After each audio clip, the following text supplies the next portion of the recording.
एक रात थी तेहरान में। डॉक्टर रजा अपने हॉस्पिटल में एक बच्चे का ऑपरेशन करवा रहे थे। बीच ऑपरेशन में लाइट गई, फिर जनरेटर ऑन हुआ। थोड़ी देर में वो भी बंद हो गया क्योंकि फ्यूल खत्म हो गया। उस रात नर्स ने अपने मोबाइल की टॉर्च जलाई और डॉक्टर रजा ने उस मोबाइल की टॉर्च लाइट से ऑपरेशन को कंप्लीट किया। उस रात वो बच्चा बच गया, लेकिन डॉक्टर रजा जानते थे कि अगले हफ्ते शायद मोबाइल की टॉर्च लाइट भी ना हो, क्योंकि मोबाइल चार्ज करने के लिए बिजली भी ना हो। ये कहानी ईरान की नहीं है, ये कहानी है उस दुनिया की जो 2026 में एक आदमी के डायरेक्शन से बदल गई। उनका नाम था ट्रम्प और ये कहानी है ट्रम्प वर्सेस वर्ल्ड।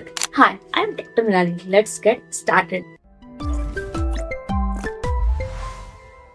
1949 में वर्ल्ड वॉर 2 खत्म हुआ। लाखों लोग मरे थे, कई शहर राख हो गए। अमेरिका ने कहा हम एक नया सिस्टम बनाएंगे जहाँ रूल्स होंगे, लॉज होंगे और कोई भी देश दूसरे देश को ऐसे ही तोड़ नहीं सकता। यूएन बना, नाटो बना, वर्ल्ड बैंक बना और US free trade agreement sign हुआ। 80 साल तक ये सिस्टम चला। इम्परफेक्ट था लेकिन था। फिर 2016 में अमेरिका के हिस्से ने बोला हम थक गए हैं, हम अपना पैसा, अपनी एनर्जी, अपनी मिलिट्री दूसरों पे क्यों लगाए। वो आवाज थी डोनाल्ड ट्रम्प की। 2026 में वो वापस आया। इस बार कोई रोक नहीं, कोई हेजिटेशन नहीं, कोई फिल्टर नहीं। और दुनिया ने देखा क्या होता है जब 80 साल का सिस्टम एक आदमी तोड़ देता है। Chapter 1, Venezuela. मारिया 34 साल की कैराकस में रहती थी। 2 बच्चे थे और पति वेनेजुएला के गवर्नमेंट ऑफिस में काम करता था।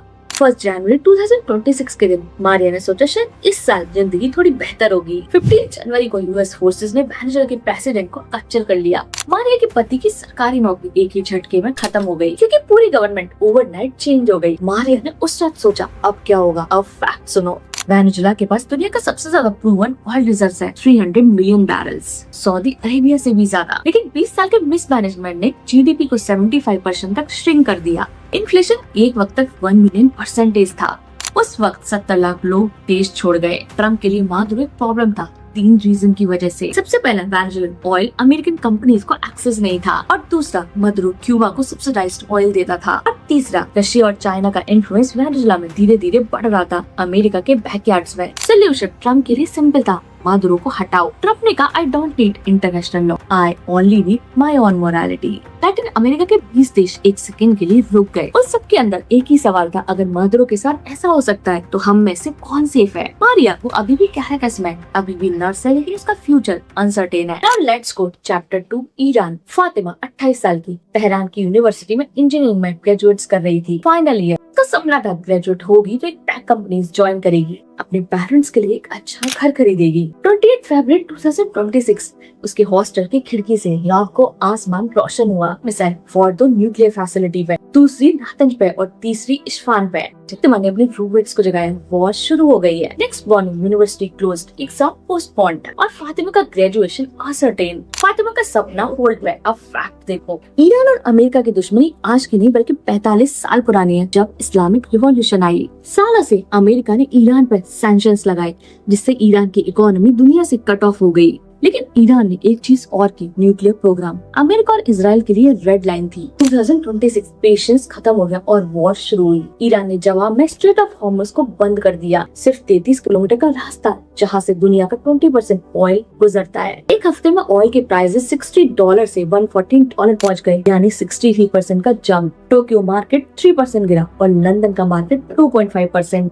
मुंबई सेंसेक्स एक दिन में 2%। 4 हफ्ते की वॉर में यूएस ने ब्रिजेस तोड़े, पावर प्लांट्स का स्ट्राइक किया। बदले में ईरान ने भी इसराइल पर मिसाइल दागे। ट्रम्प ने डेडलाइन दी, ट्यूसडे 8 PM तक स्ट्रेट ऑफ हॉर्मुज खोलो वरना मैं पावर प्लांट्स को बॉम्ब करूंगा। ईरान ने कहा नहीं। फातिमा वो अभी भी तेहरान में है, बिजली आती जाती है, यूनिवर्सिटी कभी खुलती है तो कभी बंद होती है और इसका फ्यूचर अनसर्टेन है। उसका सपना एक आदमी के डिसीजन पर रुक गया। अब इंडिया, हम 87% ऑयल को इंपोर्ट करते हैं, मतलब हमारे पास सिर्फ 9 डेज का ऑयल रिजर्व है। अगर स्ट्रेट ऑफ हॉर्मुज सिर्फ 2 हफ्ते के लिए बंद हो जाए तो हमारे यहाँ पे पेट्रोल का प्राइस सीधे 150 और एलपीजी पहुँचेगा सीधे 1500। इन्फ्लेशन होगा 8% प्लस, होम लोन्स महंगे होंगे, कार लोन्स महंगे होंगे। का सपना रुका और उसी वजह से आपका भी बजट हिला। Let's go chapter 3, Cuba. Rodrigues 58 साल की है, हवाना क्यूबा में रहती रहती है। रिटायर्ड नर्स अस्थमा की पेशेंट है और अकेले रहती है। बच्चे अब्रॉड चले गए। सुबह उठती है, न बिजली, न पानी, न गैस। मजबूरी में कोयले पे खाना पकाती है, लेकिन उससे उठने वाला धुआं उनके अस्थमा को और खराब कर देता है। फ्रिज में रखा खाना 8 घंटे की पावर कट की वजह से खराब हो जाता है। उनकी महीने की इनकम है सिर्फ $13। सच क्या है, 30 अंडे भी $13 से महंगे पड़ते हैं। हर रोज वो खुद से एक ही सवाल पूछती है, आज का खाना कहाँ से आएगा। ये सिर्फ रॉड्रिगस की कहानी नहीं है, बल्कि पूरे क्यूबा की रियलिटी है। क्यूबा यहाँ कैसे पहुँचा? 1962 से अमेरिका का एम्बार्गो चल रहा है। क्यूबा अपना सिर्फ 40% फ्यूल खुद बनाता है, बाकी ऑयल आता था वेनेजुला और मेक्सिको से। फिर 2026 में सब बदल गया, वेनेजुला से ऑयल बंद हो गया। अमेरिका ने दूसरे देशों को भी वार्न किया, क्यूबा को ऑयल मत दो।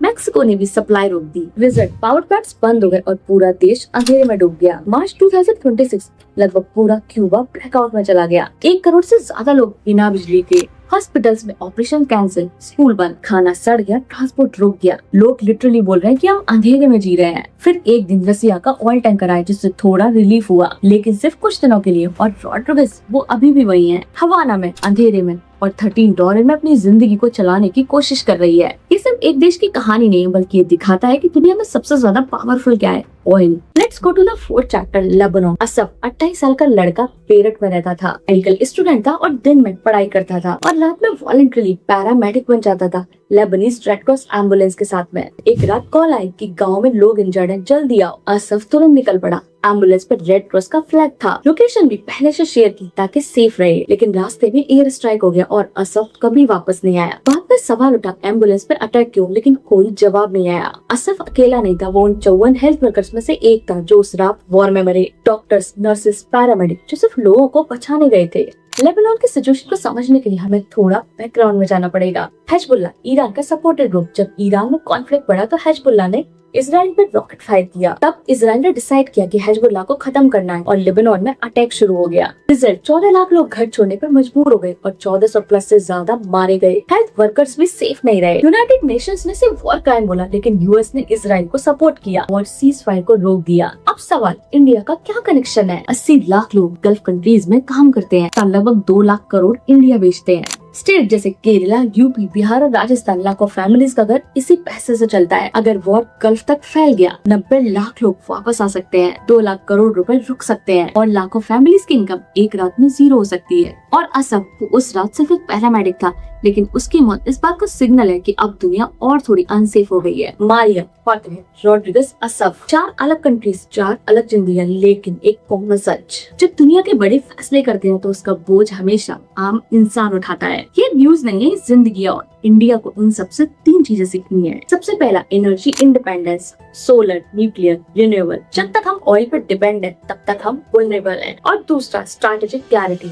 टाइट रोप पे हमेशा नहीं चला सकता, किसी दिन हमें एक की साइड लेनी पड़ती है। और तीसरा, अपनी कहानी खुद लिखो, क्योंकि अगर हम खुद नहीं लिखेंगे तो कोई दूसरा लिखेगा, जो कि अपने फायदे के लिए लिखेगा। मारिया अभी भी कैरेकस में है, फातिमा अभी भी है, रॉड्रिगस अभी भी जिंदा है, लेकिन असफ नहीं रहा। लेकिन भी कहानियां जिंदा है और हम इन्हें इग्नोर नहीं कर सकते, क्योंकि इनकी कहानियां हमारे घर तक आ सकती हैं। अगर इस वीडियो ने आपको कुछ नया सिखाया तो सिर्फ एक काम करो, इस वीडियो को एक को शेयर करो, क्योंकि इन्फॉर्म लोग बेहतर दुनिया बनाते हैं। कमेंट्स में बताओ, मारिया, फातिमा, रॉड्रिगस या असफ, आपको किसने ज्यादा इफेक्ट किया? वीडियो पसंद आए तो वीडियो को लाइक कीजिए, चैनल को सब्सक्राइब नहीं किया तो सब्सक्राइब कीजिए। इंडिया रिपोर्ट पर डॉक्टर मिनाली। बाय बाय गाइस, मिलते हैं नेक्स्ट वीडियो में।